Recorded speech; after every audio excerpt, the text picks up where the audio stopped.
Alright guys, so here it is.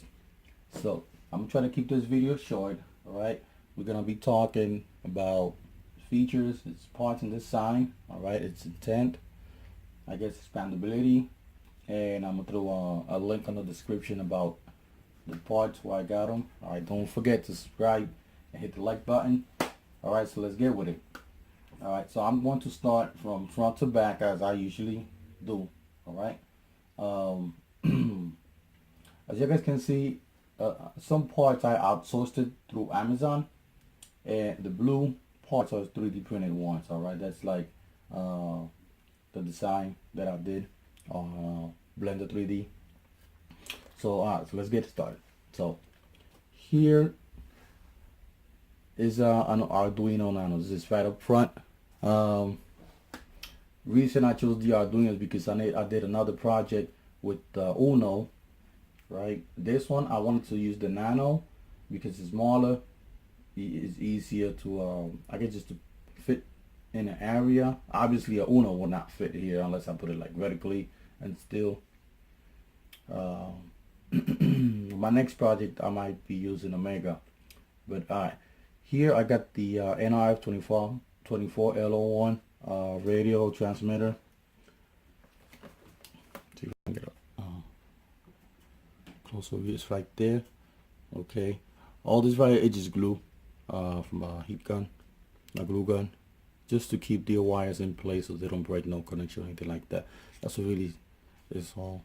All right, that's the wire hookup, and then on the other side, it's just the 13, the pin number 13 for the NRF. Okay, here is a little bridge I made just to wire all the cables together, so it will have play past the zip tie, but on the other end, all the cable that are going connected to the boards, they won't have no place. They will actually stay put. Okay, right behind that we got the I think it's the 9G servo motor.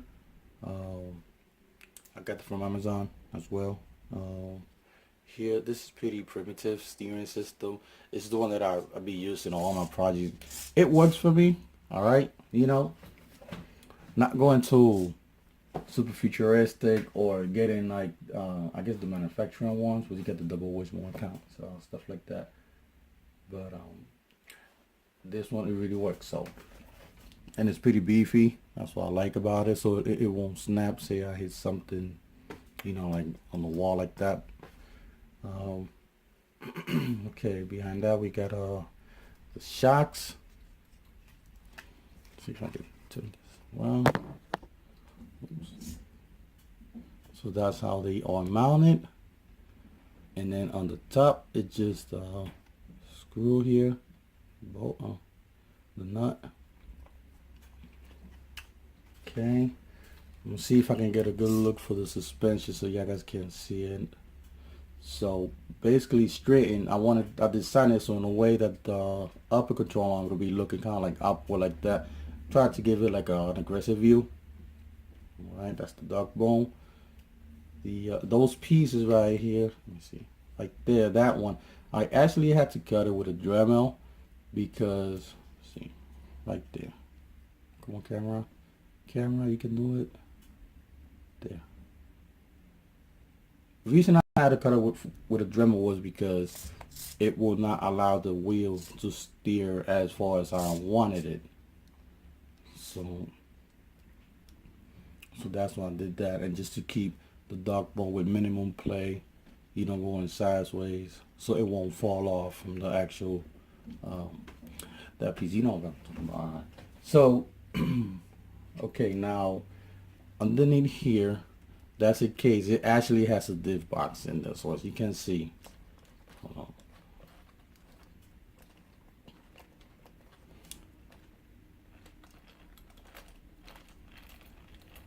Yeah, this is all-wheel drive.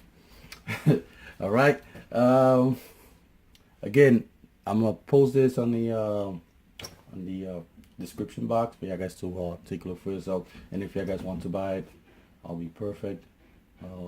Okay, behind that we got this the voltage reader. So I know I will overdrain the battery. Just safety, you know. This is a zippy 2200 milliamp hour battery, a 3 cell. All right, going to the back. This is a jrelec 3600 kV motor with the ESC. I think this is a 45 amp ESC, pretty sure. So they all wired up. I'm gonna show you the wiring in a minute. Let me just go over the parts real quick. This is just on and off switch. Now this switch right here, it's rated for 30 amp. Reason why, because I didn't want it to overcharge. Just trying to stay with specs, man. So it's mounting. This piece broke here on my first attempt to trying to couple the ESC with the Arduino, and what I was doing, it did a reverse really fast, and I hit the wall and it just snapped that part off. I had to put it back again. Okay, so that's pretty much it.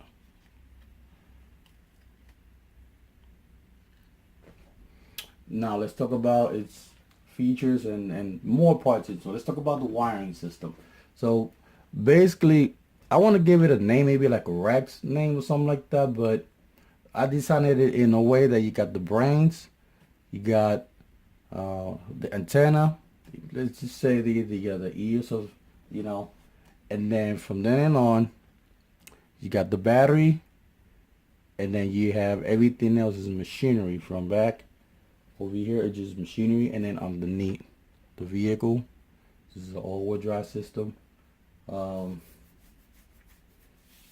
me flip it around. It's feeding the NRF, getting fed straight from the battery, from the switch of the ESC. Now the ESC, I got this rail right here. It's getting the signal straight from the board, the ground, and the 5-volt output is actually hooked up over here. Let me close it up because you can barely see it. So this is the ground, I guess, node, and this is the 5-volt rail. Now everything that's being powered on the 5 volts is getting wired up over here, except for the transmitter.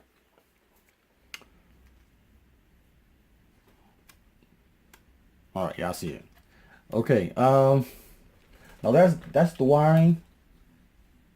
Also, the wire goes over here by the top of the vehicle, so it won't hit the main gear, the spur gear here. Only this one is coming to the bottom, and I got it all set up so it won't get caught up right there.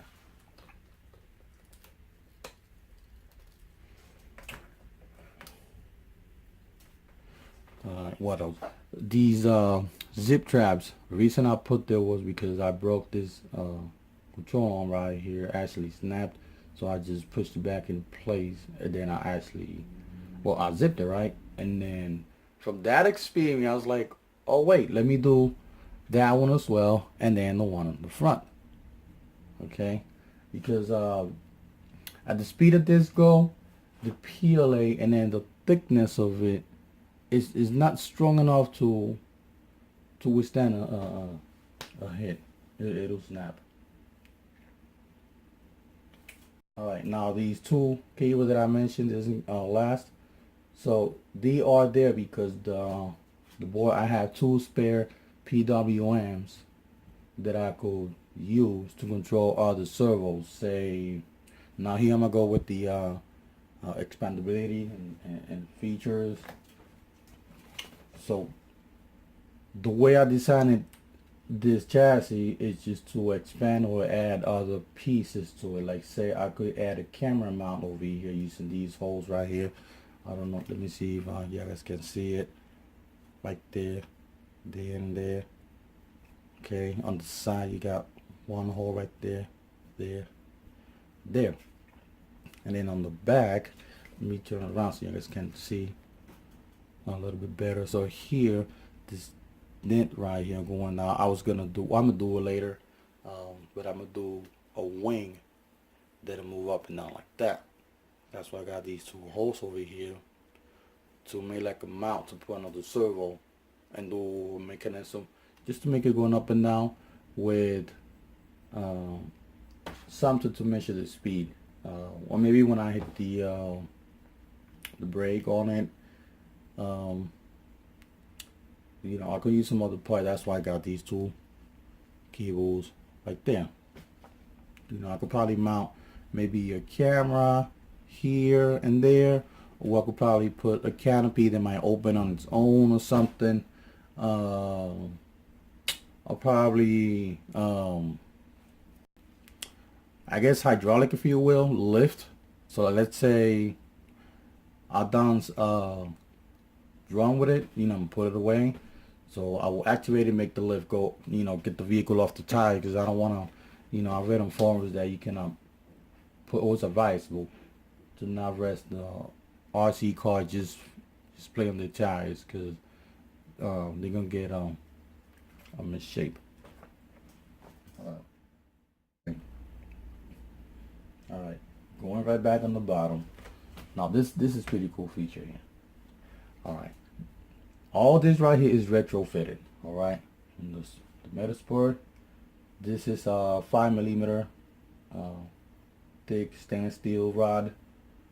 Everything is measured to fit. These are just tool coupling, 5mm. And over here, the red ones, they are, let me look for that part real quick so I can show you guys where I got that from here. So what I did basically is I cut it right about here and there. This goes to the front of the vehicle as such, right there. All right, so this is not the length that I needed it. I had to actually use the stainless steel rod, and also since this is plastic, you know, I was a little bit concerned about, you know, getting worn and torn around, you know, and overspun, break. So I bought the metal spur here. Actually goes that way, my bad. That's the front, that's the back, front back. Part that I wanted to show you guys is stability.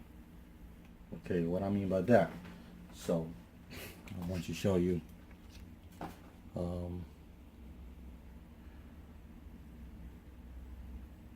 so basically here, this is just a diff case. You guys, I know how it works. You got a bearing here, here, and then here I got a bearing right there just underneath it. I got another bearing just on the other side of the main gear right there. All right, this right here, these two screws, is actually a bridge that actually comes off, and then I can just take these two screws off, that one, and then there's another one underneath here. I'll take that apart along with the front, right, and then just underneath those cables there's another screw. Oh, it's right there. Okay, same story over here. 1, 2, 3, and then the other one on the front, and then the whole dry stitch will come out as one single piece. Just one single piece without touching the dog bones or the tires, the ESC, without touching the batteries, no the wires, no nothing. Okay, so if I ever need to take this whole piece off, I could just take those screws off and it'll just come out just seamlessly. All right, over here I got another bridge with another bearing, and just right above it I got another one over here.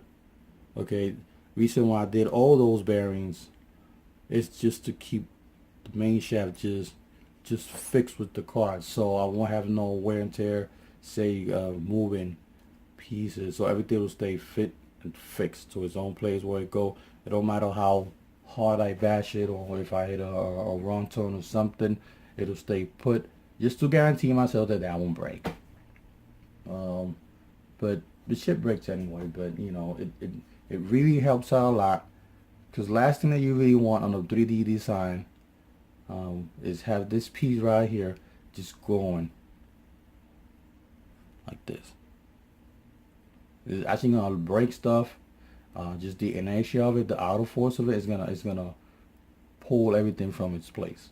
All right, so that's why I did this bridge right here. Those two, I got a bearing there, and then another one inside the actual diff rod. There are actually two bearings here, and then two bearings over here.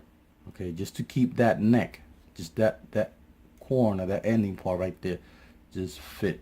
You know, just without moving. You know, up and down, so it'll stay put where it needs to stay. All right.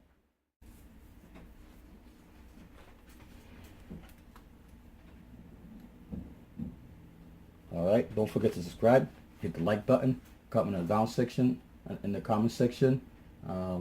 Click all the links if you wanna see what I actually put into this vehicle. You can see for yourself. You don't really have to buy it. You can just get in and see. I'll be making another project pretty soon. I gotta start it. But I will be featuring this boy right here. All right. It's gonna take me a while. All right. I gotta outsource all the parts again. I gotta do a lot of measurements. And I gotta spend a lot of PLA plastic rolls. All right, and I'll probably go with red, but that'll be for another video, guys. All right, thanks for stopping by. Bye now.